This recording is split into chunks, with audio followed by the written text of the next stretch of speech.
Hello everyone and welcome back to my channel. It is still Tuesday, May the 4th, 2021, IR 225781 on the Hebrew calendar. So we are starting today in chapter 8. And please forgive me whenever I look off to the side because it is raining pretty good and hard here now, and in the beautiful mountains of North Carolina. I'm still at the house. But it's also thundering and lightning, and as I said in the last video that I love daytime thunderstorms. So I will be looking out from time to time to see the rain and to see the lightning, and so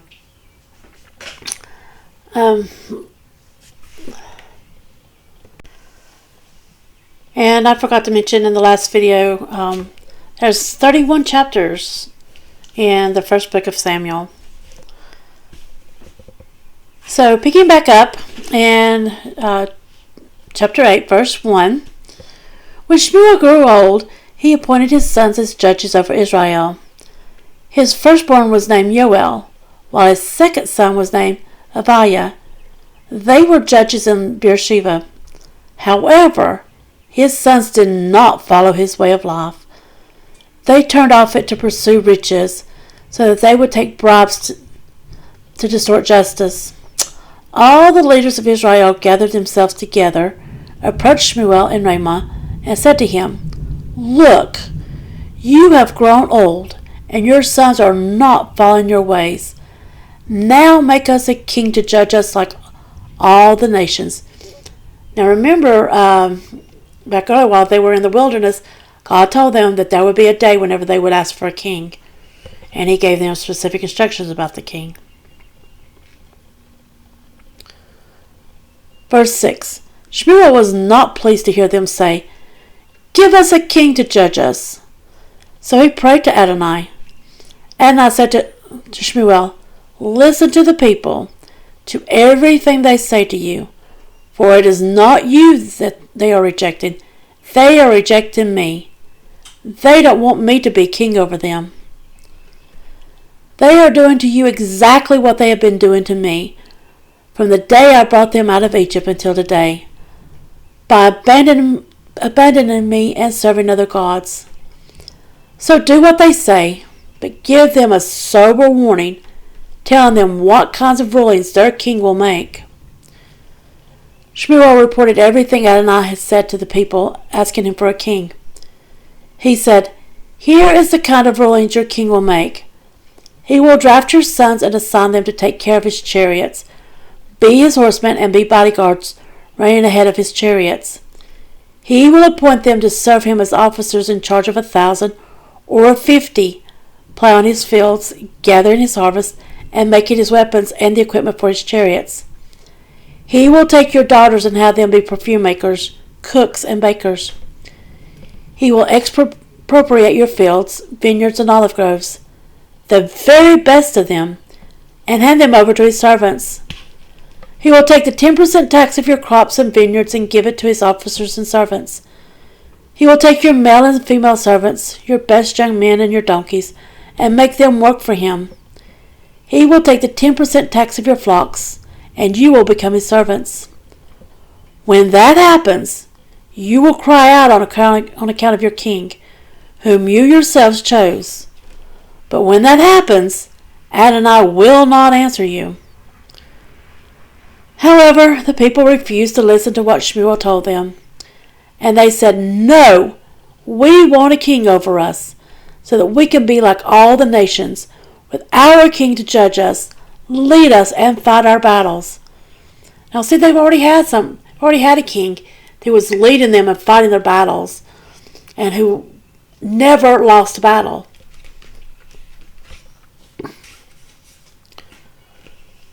But this is what we shouldn't do just because somebody else is doing something and it looks great. You know, what's that old saying, the grass is always greener on the other side? So don't always, and why God tells us in the Ten Commandments, not to be asking for not to be wanting what other people have. Because just because it might be good for them doesn't necessarily mean it's going to be good for you. Verse 21. Shmuel heard everything the people said and repeated them for Adonai to hear. Adonai said to Shmuel, do what they ask and set up a king for them. So Shmuel told the men of Israel, each of you return to his city. So they could have, when they first asked for a king, and Shmuel went to Adonai and told them what they were wanting, and he went back with Adonai's report, they could have then said, oh, no, forget it, we don't want a king, we'll stick with Adonai, he'll be our king.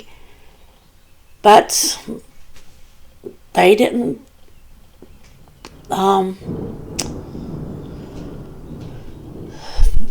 so, and I'm not trying to be judgmental here, so please forgive me if I don't, and I also ask you that if I'm being judgmental to please forgive me, because I'm not trying to be judgmental.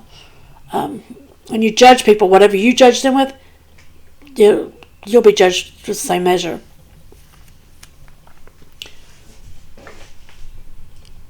Chapter 9, verse 1. There was a man from Benjamin named Kish, the son of Abiel, the son of Zayor, the son of Bakarat, the son of Aviak, the son of a man from Benjamin. He was a man of substance and brave as well. He had a son named Shaul, who was young and good-looking. Among the people of Israel there was no one better looking than he. He stood head and shoulders taller than anyone else in Israel. Once the donkeys belonging to Kish, Shaul's father, got lost. Kish said to his son Shaul, please take one of the servants with you. Go out and look for the donkeys. He went through the hills of Ephraim and the territory of Shalishah, but they didn't find them. Then they went through the territory of Shaalim, but they weren't there. They went through the territory of Benjamin, but didn't find them there either. On reaching the territory of Zuph, Shaul said to his servant with him, come, let's go back. Otherwise my father will stop thinking about the donkeys and start worrying about us. His servant replied, here now, there's a man of God in this city, a man who is highly respected, and everything he says proves true. Let's go to him. Maybe he can tell us something about where we should go. But look, Shaul said to his servant, if we go to the man, what can we bring him? We've used up all the bread in our packs, and there's nothing for us to give the man of God. What do we have left? The servant replied again to Shaul, see, I have here in my hand a silver quarter shekel, 1/10 of an ounce. I will give it to the man of God to tell us which way to go. In Israel, back in the old days, when someone went to consult God, he would say, come, let's go to the seer, because a person now called a prophet used to be called a seer. Well said, Shaul, answered to his servant. Come on, let's go. So they went to the city where the man of God was. Ascending the slope to the town, they found girls going out to draw water and asked them, is the seer here? The girls answered them, he's here. He's right ahead of you. Hurry now, he just came into the city today because the people are sacrificing today at the high place. Find him as soon as you enter the city before he goes up to the high place to eat.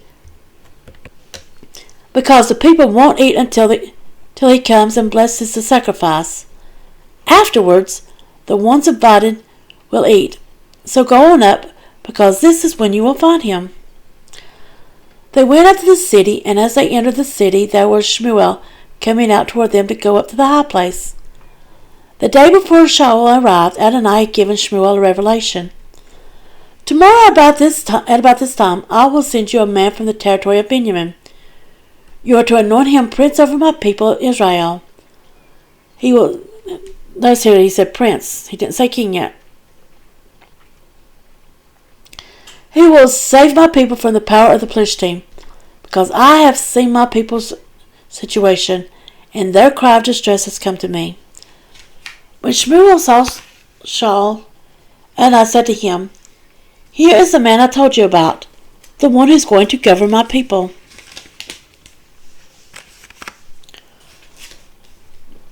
Shaul approached Shmuel in the gateway and said, Please tell me where the seer's house is. Shmuel answered Shaul, I'm the seer. Go up ahead of me to the high place, because you are going to dine with me today. In the morning I will let you leave, and I will tell you everything that is on your heart. As for your donkeys that got lost 3 days ago, don't worry about them. They've been found. Now, who is it that all Israel wants? Isn't it you and all your father's household? Shaul replied, I'm only a man from Benjamin, the smallest tribe in Israel, and my family is the least important of all the families in the tribe of Benjamin. Why are you saying such a thing to me? Now, we read earlier that his father was a man of substance. He was very wealthy, so if they are the least important, can you imagine how much more wealthy all these other tribes were, or families were of Benjaminites?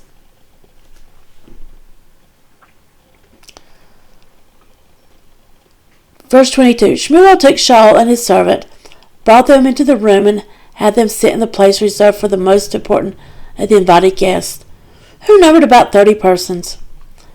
Shmuel instructed the cook, Serve the portion I gave you and told you to set aside. The cook took the thigh and the adjoining meat and served it to Shaul. Shmuel said, Here, this is what remains. Put it in front of you and eat. It was kept especially for you until the right time, because I said, I have invited the people. So Shaul dined with Shmuel that day. On coming down from the high place to the city, he spoke with Shaul on the roof.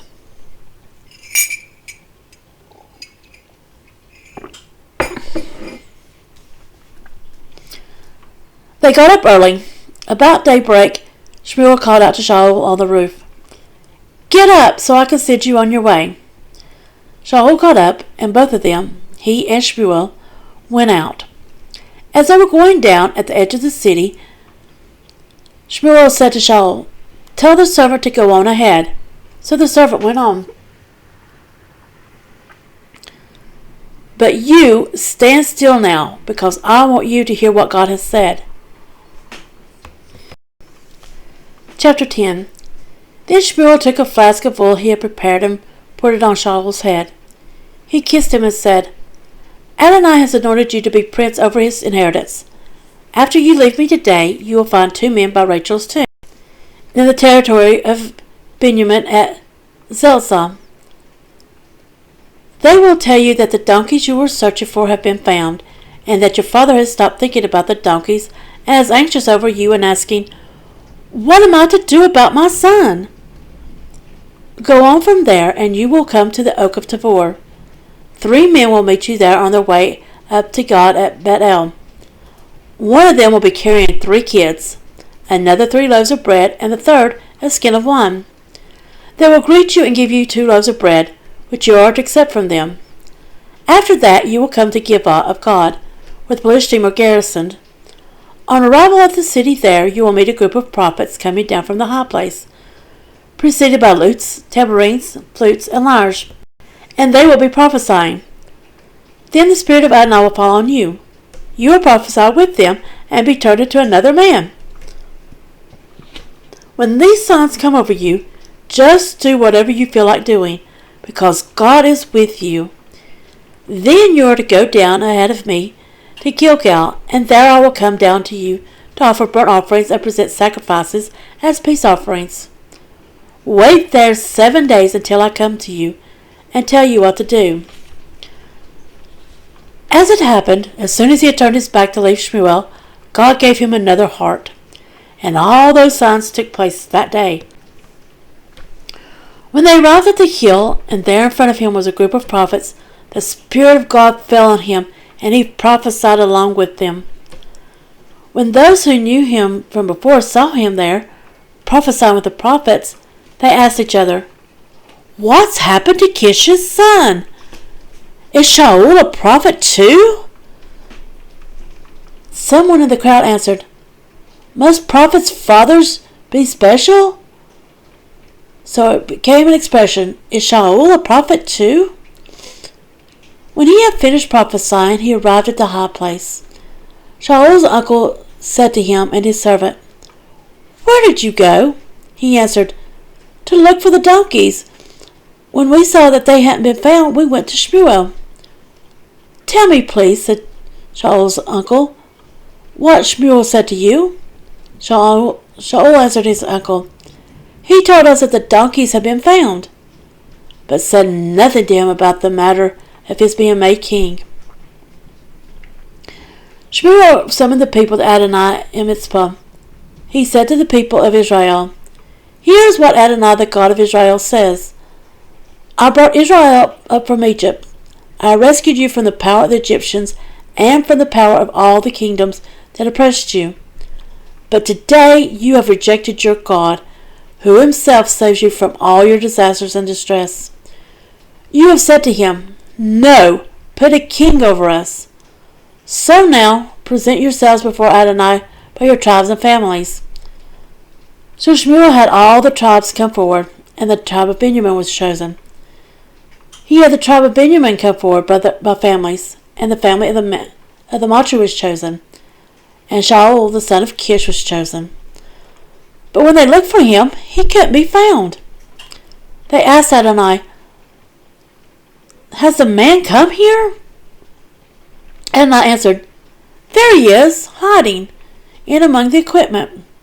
They ran and brought him from there, and when he stood among the people, he was head and shoulders taller than anyone around. Shmuel said to all the people, "Do you see the man Adonai has chosen, that there is no one like him among all the people?" Then all the people shouted, "Long live the king!" Shmuel told the people what kinds of rulings should be made on in the kingdom, then wrote it on a scroll and set it down before Adonai. After that he sent all the people away, every one to his own home. Shaul too went home to Gibeah, accompanied by warriors whose hearts God had touched.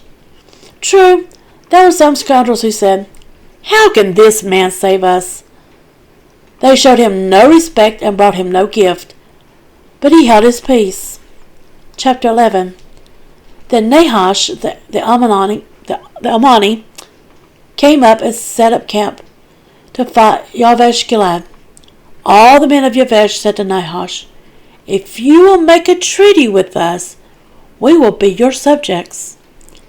Nahash the Ammoni replied, "I'll do it on this condition, that all your right eyes be gouged out, and thus bring disgrace on all of Israel."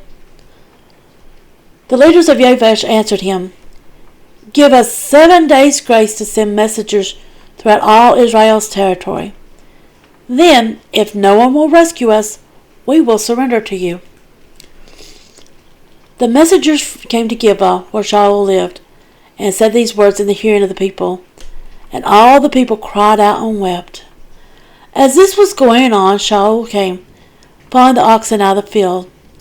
Shaul asked, "What's wrong with the people to make them cry like that?" They told him what the men from Yavesh had said.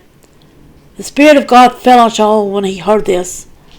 Blazing furiously with anger, he seized a pair of oxen and cut them in pieces. Then he sent them throughout the territory of Israel with messengers saying, "Anyone who doesn't come and follow Shaul and Shmuel, this is what will be done to his oxen."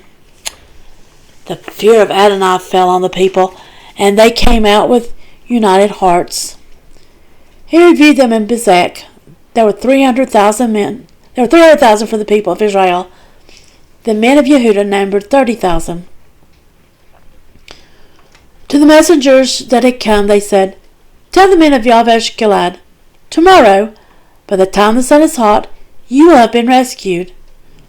The messengers returned and told the men of Yavesh, They were overjoyed. Then the men of Yabesh said to Nahash, "Tomorrow we will surrender to you, and you can do with us whatever you like." The next day Shaul divided the people into 3 companies. Then they entered the camp of the Ammoni during the morning watch and kept attacking until the heat of the day, until those who remained were so scattered that no 2 of them were left together. The people said to Shmuel, "Who are the men who said, 'Is Shaul to rule over us?' Hand them over to us so we can put them to death." But Shaul said, "No one will be put to death today, because the day Adonai has rescued Israel." Then Shmuel said to the people, "Come, let's go to Gilgal and inaugurate the kingship there." So all the people went to Gilgal, and there in Gilgal, before Adonai, they made Shaul king. They presented sacrifices as peace offerings before Adonai there, and there Shaul and all the prophets and all the people of Israel celebrated with great joy. Chapter 12. Shmuel said to all Israel, "Here, I have done everything you asked me to do. I have made a king over you. There is the king walking ahead of you, but I am old and gray-headed. There are my sons with you, and I have walked at your head from when I was a boy until today. So here I am. Now is the time to witness against me before Adonai and before his anointed king. Does any of you think I have taken your ox or donkey, defrauded or oppressed you, or accepted a bribe to deprive you of justice? Tell me, and I will restore it to you." They answered, "You haven't defrauded or oppressed us, and you have accepted nothing from anyone." He said, "Adonai is witness against you, and his appointed king is witness against you today, that you have found nothing in my hands." They replied, "He is witness." Shmuel said to the people, "It was Adonai who appointed Moshe and Aharon, and who brought your ancestors up from the land of Egypt. Now hold still, because I am going to enter into judgment with you before Adonai regarding all the righteous acts of Adonai that he did for you and your ancestors. After Yaakov had entered Egypt, your ancestors cried to Adonai, and Adonai sent Moshe and Aharon, who brought your ancestors out of Egypt and had them live here in this place. But they forgot Adonai their God, so he handed them over to Sisera, commander of the army of Hatzor, and to the Plishtim, and to the king of Moab, and they fought against them. But they cried to Adonai and said, 'We sinned by abandoning Adonai and serving the Baalim and Ashtaroth. But now, if you rescue us from the power of our enemies, we will serve you.' So Adonai sent Jerubbaal, Badon, Yiftach, and Shmuel, and rescued you from the power of your enemies on every side, and you lived securely. When you saw that Nahash, the king of the people of Ammon, was attacking you, you said to me, 'No, we want a king to rule over us,' when Adonai your God was your king. Now, here is a king you have chosen, the one you asked for. See, Adonai has put a king over you. If you will fear Adonai, serve him, obey what he says, and not rebel against Adonai's orders, if both you and the king ruling you remain followers of Adonai your God, then things will go well for you. But if you refuse to obey what Adonai says and rebel against Adonai's orders, then Adonai will oppress both you and your leaders. Now therefore, hold still, and the great deed which Adonai will perform before you." Verse 16. Now therefore, hold still, and see the great deed which Adonai will perform before your very eyes. Now is wheat harvest time. So again, this is around Shavuot time, around this time of the year.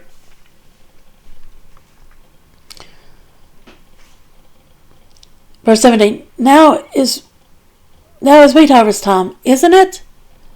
I am going to call on Adonai to send thunder and rain. Then you will understand and see how wicked from Adonai's viewpoint is the thing you have done in asking for a king. Shmuel called Adonai, and Adonai sent thunder and rain that day. Then all the people became very much afraid of Adonai and Shmuel. All the people said to Shmuel, "Pray to Adonai your God for your servants, so that we won't die, because to all our other sins now we've added this evil as well, asking for a king over us." So, since he's asking them to send thunder and rain during wheat harvest time, I wonder if it normally did not rain during wheat harvest.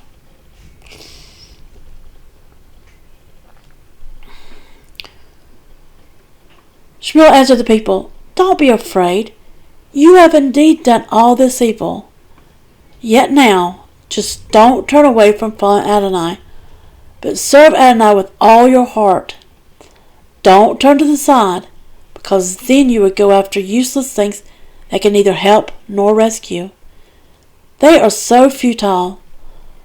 For the sake of his great reputation, Adonai will not abandon his people, because it has pleased Adonai to make you a people for himself. As for me, far be it from me to sin against Adonai by ceasing to pray for you. Rather, I will continue instructing you in the good and right way. Only fear Adonai and serve him faithfully with all your heart. For think what great things he has done for you. However, if you insist on doing wicked things, you will be swept away, both you and your king." Shaul was years old. So it says Shaul was, and then there's a hyphen, and it says years old. And when he began his reign, and he had ruled Israel for 2 years, when he chose 3,000 of Israel's men. So down here, there's a note that says, "It is difficult to determine the length of Shaul's reign." Yoma 22b states that King Shaul was like a 1-year-old who did not experience the taste of sin. Yet most concede that it is more likely that he was a year or more into his reign. According to Acts 13:21, Shaul reigned 40 years. 2,000 of them were with Shaul in Michmas and in the hills of Bethel, and 1,000 were with Jonathan and Gibeah Benjamin. The rest of the people he sent back to their respective tents. Jonathan assassinated the governor of the Plishtim in Gibeah. The Plishtim heard of it, so Shaul had the shofar sounded throughout the land, saying, "Let the Hebrews hear!" All Israel heard that Shaul had assassinated the governor of the Plishtim, and thus made Israel a stench in the nostrils of the Plishtim. So the people rallied behind Shaul in Gilgal, while the Plishtim assembled themselves together to make war on Israel. 30,000 chariots, 6,000 horsemen, and an army as large as the number of sand grains on the seashore. They came up and pitched camp at Michmas, east of Beit Avon. The men of Israel saw that their options were limited, and that the people felt so hard-pressed that they were hiding themselves in caves, thickets, crevices, watchtowers, and cisterns, while some of the Hebrews crossed the Jordan to the territory of Gad and Gilead. But Shaul was still in Gilgal, where all the people were eager to follow him. He waited 7 days, as Shmuel had instructed. But Shmuel didn't come to Gilgal, so the army began to drift away from him. Shaul said, "Bring me the burnt offering and the peace offerings." And he offered the burnt offering. As soon as he had finished sacrificing the burnt offering, there was Shmuel. He had come, and Shaul went out to meet and greet him. Shmuel said, "What have you done?" Shaul answered, "I saw that the army was drifting away from me, that you hadn't come during the time appointed, and that the Plishtim had assembled at Michmas. I said, now the Plishtim will follow me at Gilgal, and I haven't asked in favor of Adonai, so I forced myself and offered the burnt offering." Shmuel said to Shaul, You did a foolish thing. You didn't observe the mitzvah of Adonai, which he gave you. If you had, Adonai would have set up your kingship over Israel forever. But as it is, your kingship will not be established. Adonai has sought for himself a man after his own heart, and Adonai has appointed him to be prince over his people, because you did not observe what Adonai ordered you to do. Then Shmuel left Gilgal and went up to Gibeah Benjamin.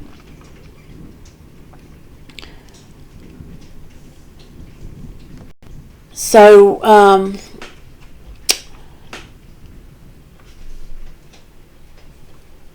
we know that he did continue being king for a long time after this, but his kingship was stripped from him that day. And I was watching one of the prophets not too long ago who showed that here in the United States, Barack Obama was appointed by God to be our president. Even though I personally feel like he was not a good president. Some people do. Just like I thought Trump was an awesome president, but there's a lot of people who don't. But anyways, at one point, that he was following, that Obama was following God's ways there for a while. But then at one point, he stopped. And God stripped him of his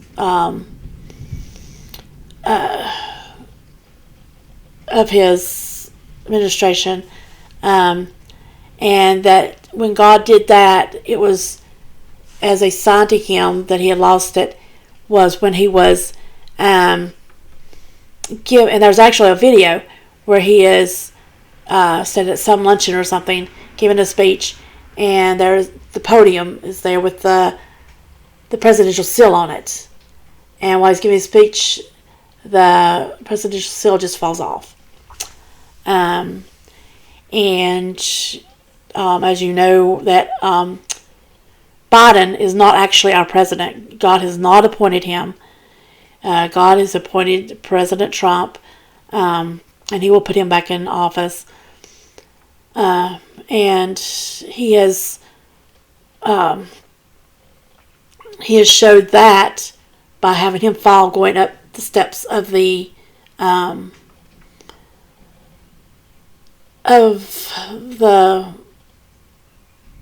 Force One. He fell 3 times, and each time he fell lower. Even though he was going higher up the steps, he fell lower on the step. And that was actually God showing him that this is not, he is not giving him that position. And even though he's there right now and he's taking it over, God will take it away from him. In fact, I had a dream where God revealed this to me, and I will be sharing that in a video not too long from now. So,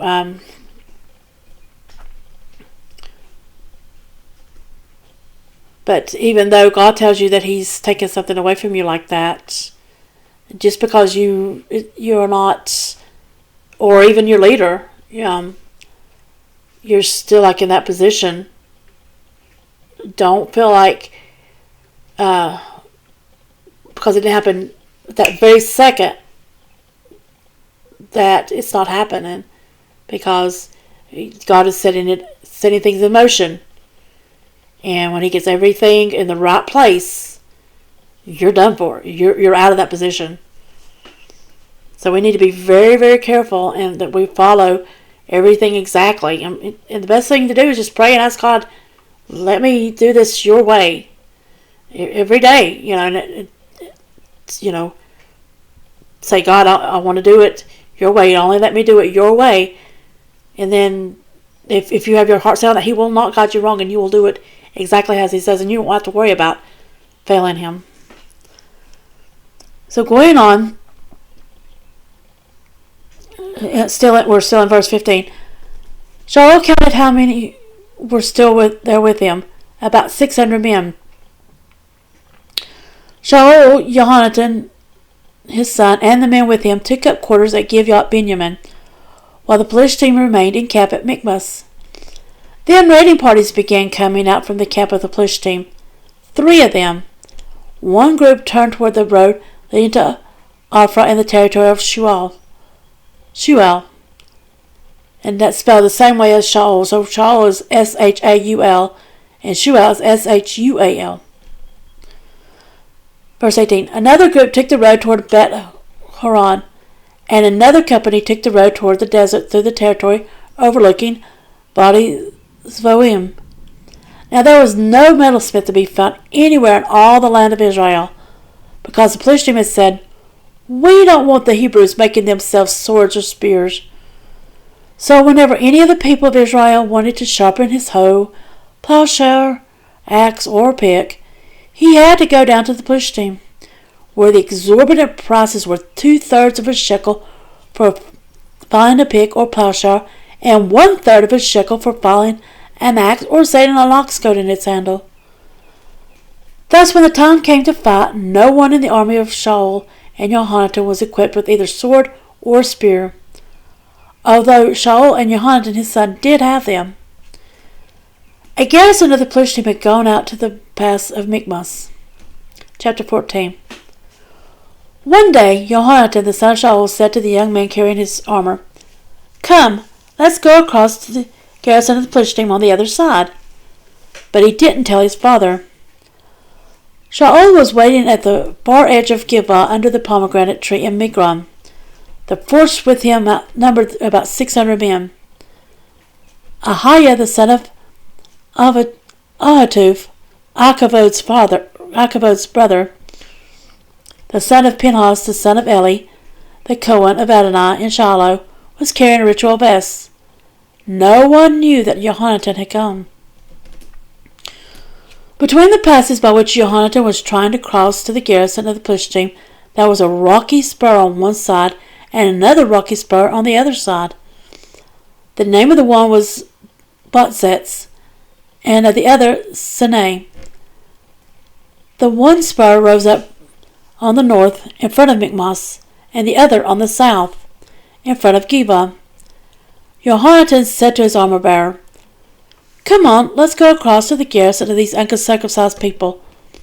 Maybe Adonai will do something for us, since Adonai can rescue a few people as easily as with many." His armor-bearer replied, "Do everything you think you should. I'm with you whatever you decide." Jonathan said, "Here, we'll cross over to those men and let them know we're there. If they say, 'Wait till we come to you,' we'll stand still where we are and not go up to them. But if they say, 'Come up to us,' we'll go on up, and that will be the sign that God has given us victory over them." So both of them let their presence be known to the garrison of the Philistines. And the Philistines said, "Look, some Hebrews coming out of the holes they've been hiding in." Then the men of the garrison said to Jonathan and his armor-bearer, "Come up to us. We want to show you something." Jonathan told his armor-bearer, "Come on up after me, for Adonai has handed them over to Israel." Jonathan climbed up, using his hands as well as his feet, with his armor-bearer behind him. The Philistine fell before Jonathan, and his armor-bearer, following him, finished them off.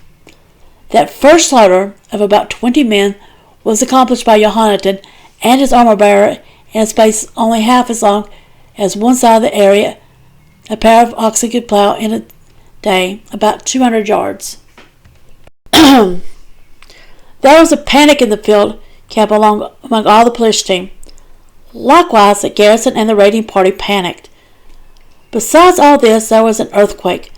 Thus it grew into panic caused by God. Shaul's men on watch in Gibeath Benjamin could see the enemy camp scattering and running in all directions. Shaul ordered the forces with him to call the roll and see who was missing. So they called the roll and found Jonathan and his armor-bearer not present. Shaul told Ahiah, "Bring the ark of God here," for at that time the ark of God was with the people of Israel. But while Shaul was talking to the Cohen, the uproar in the camp of the Philistines continued and kept getting louder. Shaul said to the Cohen, "Put your hand down." Shaul and the entire force with him assembled and went to battle. But they found the Philistines all fighting each other in utter confusion. The Hebrews from the surrounding countryside who had previously been with the Philistines and had gone up with them into the camp deserted and went over to Israel with Shaul and Jonathan. Likewise, on hearing that the Philistines were fleeing, all the men of Israel who had hidden themselves in the hills of Ephraim pursued them in battle. So Adonai saved Israel that day, and the battle spread as far as Bet-Aven. Israel's soldiers had been driven to exhaustion that day. But Shaul issued this warning to the people, "A curse on any man who eats any food until evening, when I will have finished taking vengeance on my enemies." So none of the people even tasted food. Now the people came to a forest where there was a honeycomb on the ground. When the people had entered the forest, they saw there the honeycomb with honey dripping out. But no one put his hand to his mouth, because the people feared the oath. But Jonathan hadn't heard his father charging the people with the oath. So he put out the end of the staff in his hand, dipped it in the honeycomb, and raised it to his mouth, whereupon his eyes lit up. But one of the people said in response, "Your father strictly charged the people with an oath, a curse on any man who eats any food today, even though the people are fainting with hunger." Jonathan answered, "My father has brought trouble to the land. Just look how my eyes have lit up, because I tasted a little of this honey. How much greater would the slaughter of the Philistines have been today than if the people had eaten freely of the spoil they found with their enemies."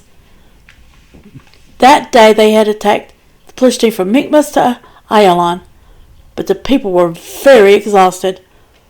So the people rushed at the spoil, seizing sheep, cows, and calves, slaughtering them on the ground and eating the flesh with the blood.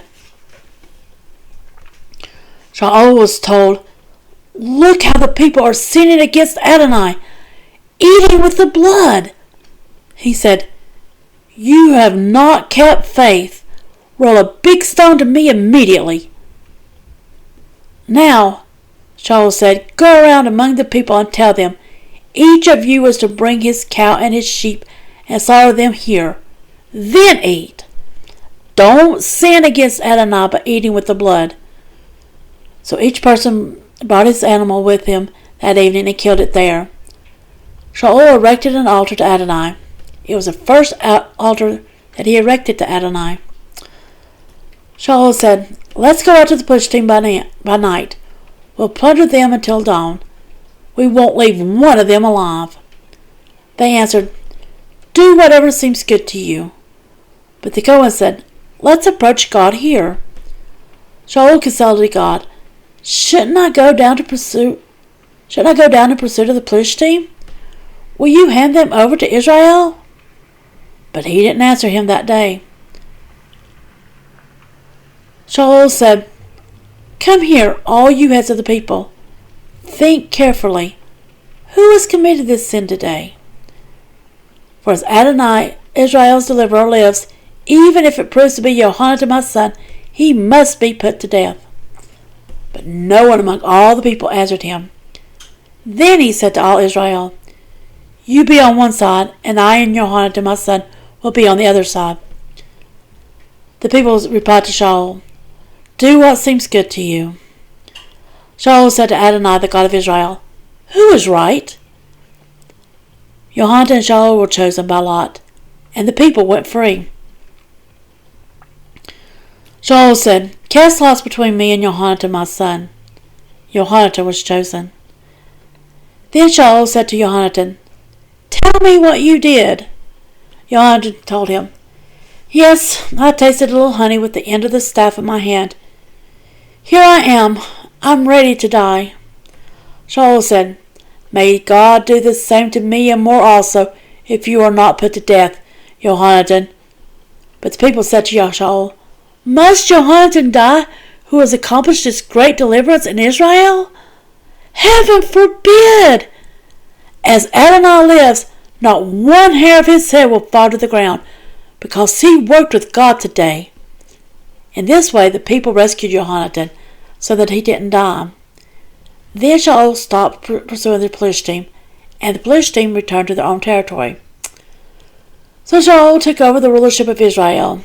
He fought against all his enemies on every side, against Moab, the people of Ammon, Edom, the kings of Zophah, and the Philistine.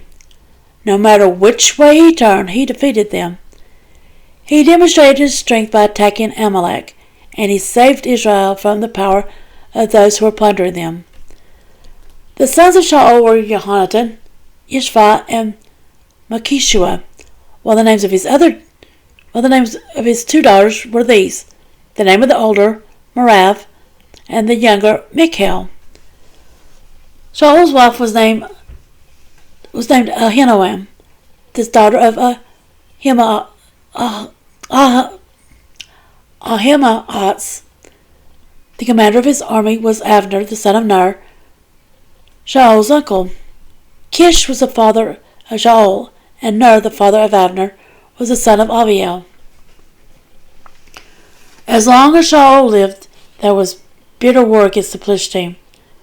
Whenever Shaul saw any strong or courageous man, he recruited him into his service. Shmuel said to Shaul, chapter 15, verse 1, Shmuel said to Shaul, "Adonai sent me to anoint you king over his people, over Israel. Now listen to what Adonai has to say. Here is what Adonai Zvaot says." And remember, Adonai Zvaot means Lord of Hosts, or Lord of Armies. "I remember what Amalek did to Israel, and how they fought against Israel when they were coming up from Egypt. Now go and attack Amalek and completely destroy everything they have. Don't spare them, but kill men and women, children and babies, cows and sheep, camels and donkeys." So keep that in mind. You might want to make a note of that. He said, don't let anything live. Kill it all. Shaul summoned the people and reviewed them in Telaim, 200,000 foot soldiers, with another 10,000 men from Yehudah. Shaul arrived at the city of Amalek and lay in wait in the valley. Shaul said to the Kenam, "Go away, withdraw, leave your homes there with the Amaleki.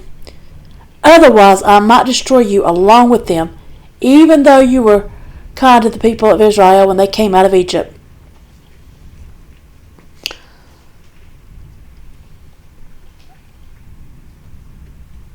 So the Kenai went away from among the Amaleki. Then Shaul attacked Amalek, starting at Havilah and continuing towards Shur at the border of Egypt. He took Agag, the king of Amalek, alive. But now what did God say?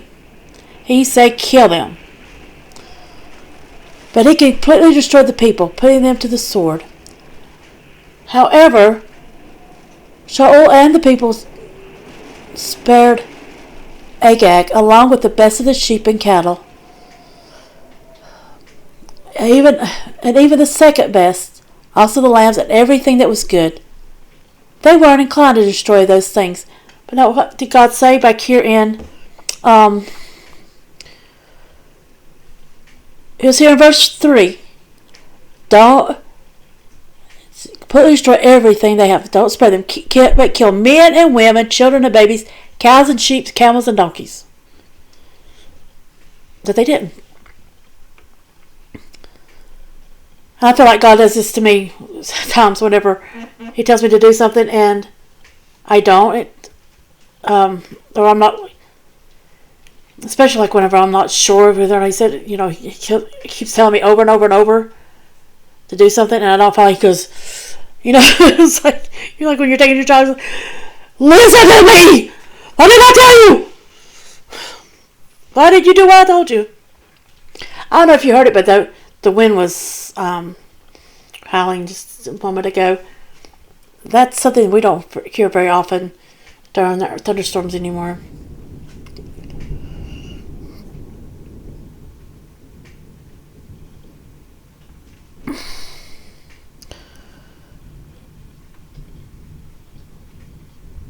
So going back, but everything that was worthless or weak, they completely destroyed. Now, God didn't say to only destroy part of it, depending on what it was. He said everything.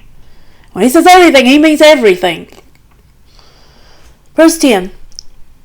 Then the word of Adonai came to Shmuel. I regret setting up Shaul as king because he has turned back from following me and hasn't obeyed my orders.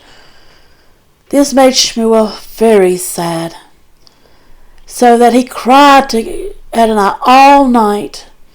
Shmuel got up early in the morning to meet Shaul.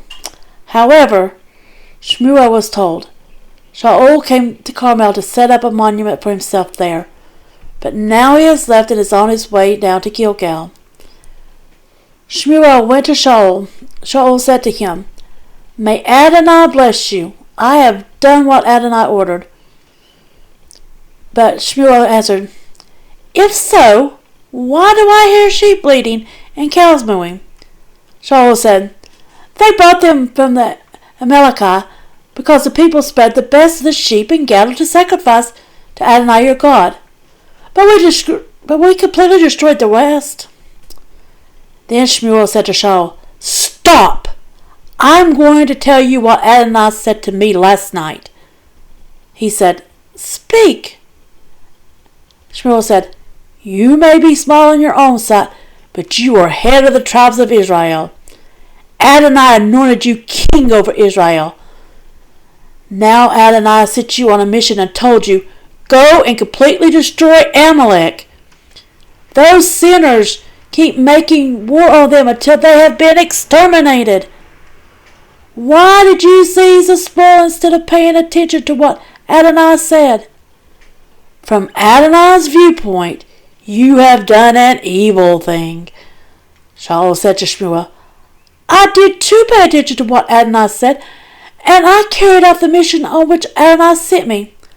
I brought back Agag, the king of Amalek, and I completely destroyed Amalek. But the people took some of the spoil and the best of the sheep and cattle set aside for destruction, to sacrifice to Adonai to your God in Gilgal. Shmuel said, Does Adonai take as much pleasure in burnt offerings and sacrifices as in obeying what Adonai says? Surely obeying is better than sacrifice, and heeding orders than the fat of rams. For rebellion is like the sin of sorcery, stubbornness like the crime of idolatry. Because you have rejected the word of Adonai, he too has rejected you as king.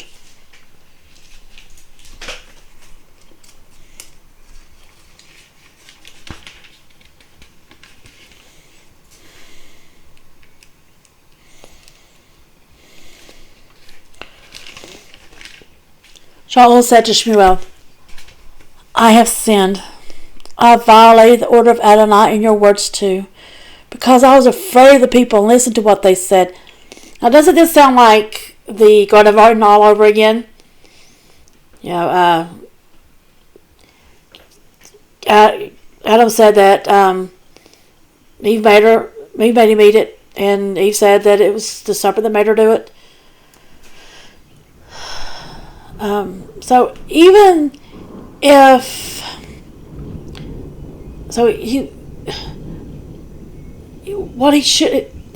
I'm not sure whether Shaul had anything to do with saving the best to the spoils and stuff, but let's just say that they did it without his knowledge. Once he found out that they had done that, he should have rebuked them and should have, at that moment, killed all that spoil. Then that way he would have been doing what God said, following God's orders. And as a result of Amalekites not being destroyed. When we get over into Esther, we find out that Haman was an Amalekite. So these people were continuing to try to get rid of the Israelites. So that's why God wanted them destroyed then, because he knew that they would just continue on and on and on and on. And their whole mission would be to get rid of the Israelites. That they would never change.